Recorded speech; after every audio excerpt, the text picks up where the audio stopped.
وقال تعالى: فلا تعلم نفس ما أخفي لهم من قرة أعين جزاء بما كانوا يعملون.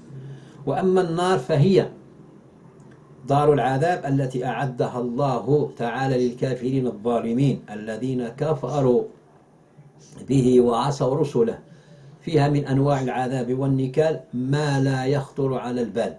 قال الله تعالى: واتقوا النار التي أعدت للكافرين. وقال: وقل الحق من ربكم فمن شاء فليؤمن ومن شاء فليكفر إنا أعتدنا للظالمين نارا أحاط بهم سرادقها وإن يستغيثوا يغاثوا بماء كالمهل يشوي الوجوه بئس الشراب وساءت مرتفقة. وقال تعالى: إن الله لعن الكافرين وأعد لهم سعيرا خالدين فيها أبدا لا يجدون وليا ولا نصيرا يوم تقلب وجوههم في النار يقولون يا ليتنا أطعنا الله وأطعنا الرسول. وانتهى كلام ابن عثيمين. وفاصل ثم بإذن الله نواصل. السلام عليكم ورحمة الله وبركاته. معشر المشاهدين الكرام، هذه بعض صور اليوم العظيم كما وصفه الله تعالى في القرآن والسنة. أما في القرآن فقد قال تعالى: يوم تبدل الأرض غير الأرض والسماوات وبرزوا لله الواحد القهار وترى المجرمين يومئذ مقرنين في الأصفاد سرابيلهم من قطران وتغشى وجوههم النار ليجزي الله كل نفس ما كسبت إن الله سريع الحساب. هذا بلاغ للناس ولينذروا به وليعلموا أنما هو إله واحد وليذكر أولو الألباب. أما الصورة الثانية ففي قوله تعالى: ويسألونك عن الجبال قل ينسفها ربي نسفا ويذرها قاعا صفصفا لا ترى فيها عوجا ولا أمتا يومئذ يتبعون الداعي لا عوج له. أما الصورة الثالثة ففي قوله تعالى: ويوم نسير الجبال وترى الأرض بارزة وحشرناهم فلم نغادر منهم أحدا وعرضوا على ربك صفا لقد جئتمونا كما خلقناكم أول مرة بل زعمتم أن لن نجعل لكم موعدا. وقوله تعالى كذلك: ونفخ في الصور فصعق من في السماوات ومن في الأرض إلا من شاء الله ثم نفخ فيه أخرى فإذا هم قيام ينظرون وأشرقت الأرض بنور ربها ووضع الكتاب وجيء بالنبيين والشهداء وقضي بينهم بالحق وهم لا يظلمون ووفيت كل نفس ما عملت وهو أعلم بما يفعلون. أما السورة الرابعة ففي قوله تعالى: وخشعت الأصوات للرحمن فلا تسمع إلا همسا يومئذ لا تنفع الشفاعة إلا من أذن له الرحمن ورضي له قولا يعلم ما بين أيديهم وما خلفهم ولا يحيطون به علما. وقوله تعالى: يوم يقوم الروح والملائكة صفا لا يتكلمون إلا من أذن له الرحمن وقال صوابا ذلك اليوم الحق فمن شاء اتخذ إلى ربه مآبا. وقال تعالى: ولو ترى إذ المجرمون ناكسوا رؤوسهم عند ربهم ربنا أبصرنا وسمعنا فارجعنا نعمل صالحا إنا موقنون. وكذلك هذه صور أخرى في القرآن الكريم تترى. قال الله عز وجل: ونضع الموازين القسط ليوم القيامة فلا تظلم نفس شيئا وإن كان مثقال حبة من خردل أتينا بها وكفى بنا حاسبين. وقال سبحانه كذلك: وكل إنسان ألزمناه طائره في عنقه ونخرج له يوم القيامة كتابا يلقاه منشورا اقرأ كتابك كفى بنفسك اليوم عليك حسيبا. وأخيرا قوله تعالى: ووفيت كل نفس ما عملت وهو أعلم بما يفعلون وسيق الذين كفروا إلى جهنم زمرا حتى إذا جاءوها فتحت أبوابها وقال لهم خزنتها ألم يأتكم رسل منكم يتلون عليكم آيات ربكم وينذرونكم لقاء يومكم هذا قالوا بلى ولكن حقت كلمة العذاب على الكافرين قيل ادخلوا أبواب جهنم خالدين فيها فبئس مثوى المتكبرين. وسيق الذين اتقوا ربهم إلى الجنة زمرا حتى إذا جاءوها وفتحت أبوابها، قال لهم خزنتها سلام عليكم طبتم ادخلوها خالدين، وقالوا الحمد لله الذي صدقنا وعده وأورثنا الأرض نتبوأ من الجنة حيث نشاء فنعم أجر العاملين. وأما في السنة فكثير منها، فعن المقداد رضي الله عنه قال: سمعت رسول الله صلى الله عليه وسلم يقول عفوا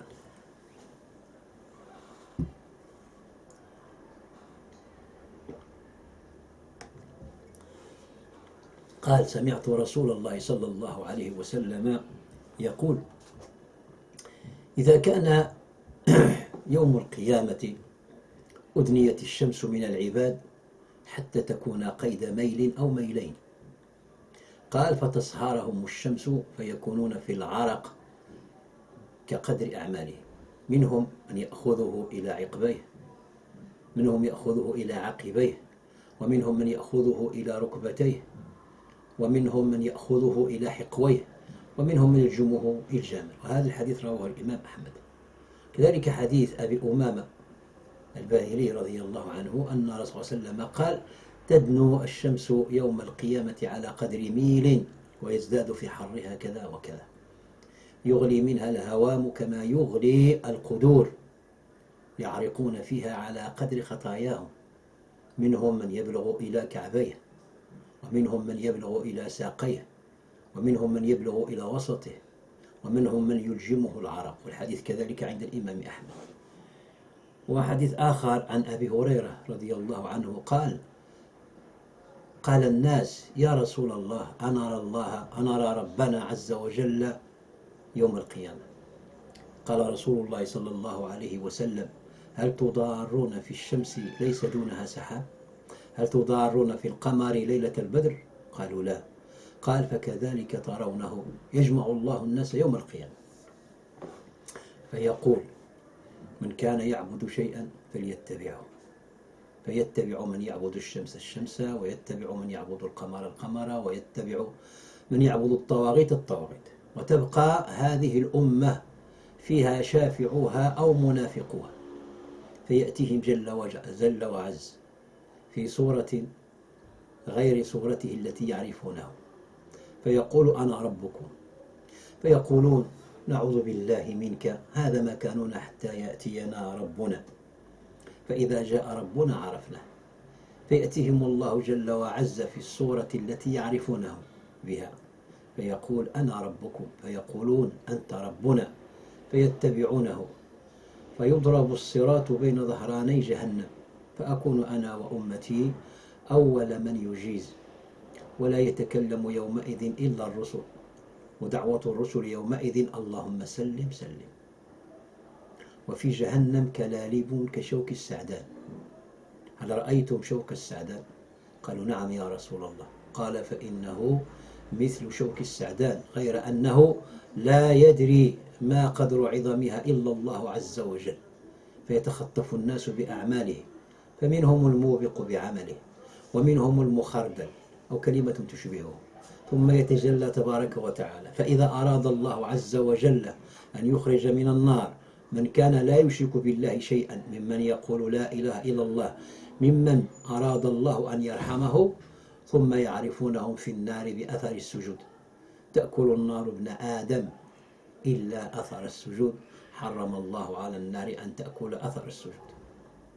فيخرجونهم من النار قد أحرقوا، فيصب عليهم ماء الحياة،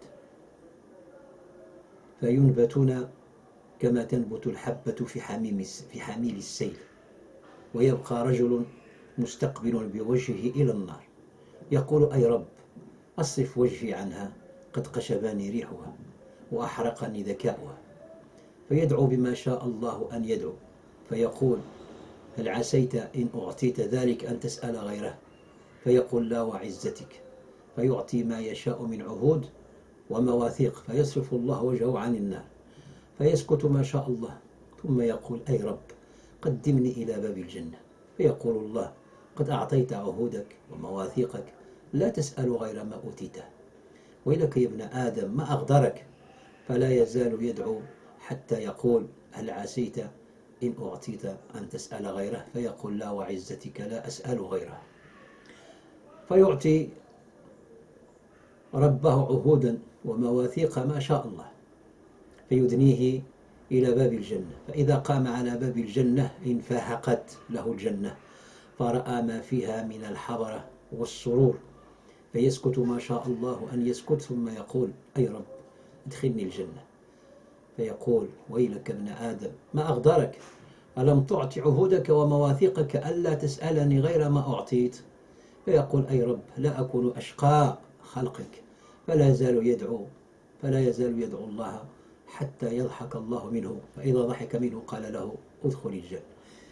فإذا أدخله الجنة قال الله له تمنى، فيتمنى حتى إن الله عز وجل ليذكره فيقول بكذا وكذا، فإذا انقطعت له الأماني قال الله ذلك لك ومثله معه.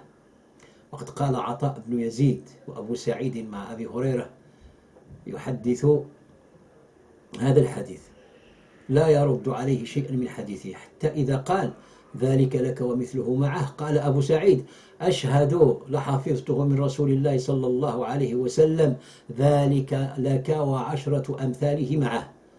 قال أبو هريرة وذلك آخر أهل الجنة دخولا الجنة، والحديث عند البخاري. كذلك رواية عن أبي هريرة رضي الله عنه قال كنا مع النبي صلى الله عليه وسلم في دعوة، فرفع إليه الذراع وكانت تعجبه، فنهس منها نهسا وقال أنا سيد القوم يوم القيامة، هل تدرون بما يجمع الله الأولين والآخرين في صعيد واحد فيبصرهم الناظر ويسمعهم الداعي وتدنو منهم الشمس؟ فيقول بعض الناس ألا ترون إلى ما أنتم فيه إلى ما بلغكم، ألا تنظرون إلى من يشفع لكم إلى ربكم؟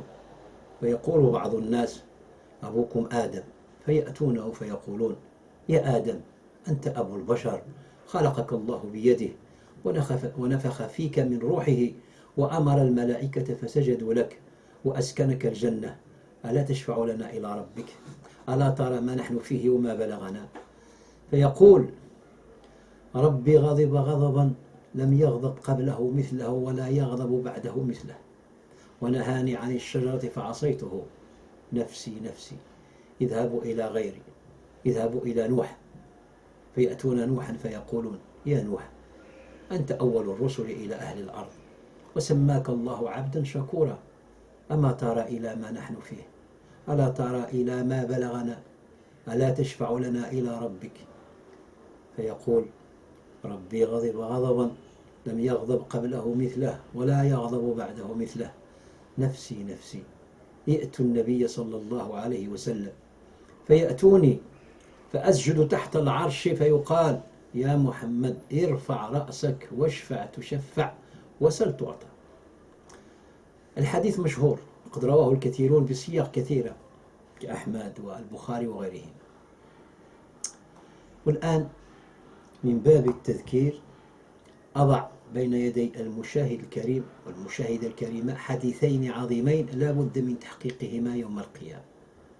الحديث الأول رواه البخاري ومسلم عن أبي هريرة رضي الله عنه عن النبي صلى الله عليه وسلم قال تحاجت الجنة والنار، فقالت النار وأثرت بالمتكبرين والمتجبرين، وقالت الجنة ما لي لا يدخلني إلا ضعفاء الناس وسقطوهم. قال تبارك وتعالى للجنة أنت رحمتي أرحم بك من أشاء من عباده، وقال للنار إنما أنت عذابي أعذب بك من أشاء من عبادي ولكل واحدة منهما ملؤها، فأما النار فلا تمتلئ حتى يضع رجله فتقول قط قط، فهنالك تمتلئ ويزوى بعضها إلى بعض، ولا يظلم الله عز وجل من خلقه أحدا. وأما الجنة فإن الله عز وجل ينشئ لها خلقا. وأما الحديث الثاني فرواه البخاري عن أبي سعيد الخدري رضي الله تعالى عنه أن النبي صلى الله عليه وسلم قال يؤتى بالموت كهيئة كبش أملح فينادي مناد يا أهل الجنة، فيشرئبون وينظرون فيقول هل تعرفون هذا؟ فيقولون نعم هذا الموت وكلهم قد رآه. ثم ينادي يا أهل النار، فيشرئبون وينظرون فيقول هل تعرفون هذا؟ فيقولون نعم هذا الموت وكلهم قد رآه.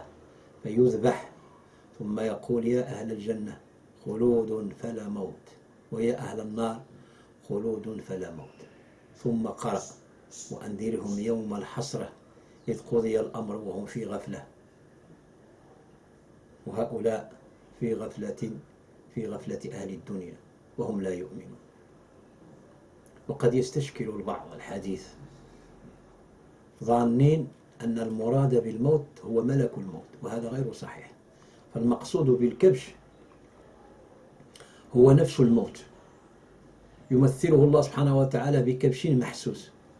وتمثيل المعنويات بالمحسوسات يوم القيامة كثير، ومنهم جعل الأعمال أشياء محسوسة موزونة وكونها تحاج عن صاحبها وغير ذلك من المسائل. والآن فمع الركن السادس من أركان الإيمان، وهو الإيمان بالقدر خيره وشره.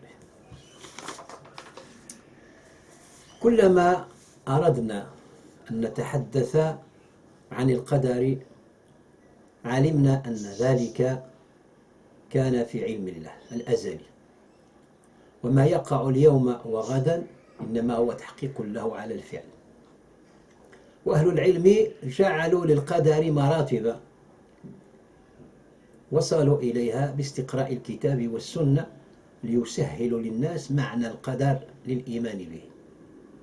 فالشك في القدر أو نفيه هو كفر بالإيمان كله، لأن القدر ركن من أركان الإيمان. قال تعالى إنا كل شيء خلقناه بقدر، وقال كذلك سبحانه وكان أمر الله قدرا مقدورا.